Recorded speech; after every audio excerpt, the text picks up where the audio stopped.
Penny with SwissWatchExpo. Today I'm checking out a watch that I think would make a great gift for a special lady in your life, especially if she is born in July. This is a 26mm Rolex Datejust.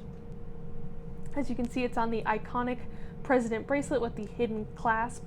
Just looks beautiful and so traditional. It's got the fluted bezel, which is iconic Rolex. It's got this beautiful mother of pearl dial and these gorgeous ruby hour markers.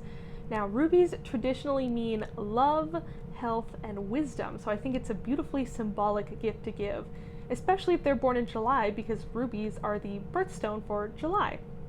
I think this watch just screams traditional Rolex, and it looks so beautiful and elegant. It would pair well with lots of gold jewelry. If she has lots of gold jewelry, or if she loves wearing gold jewelry, this would be a great choice to give her.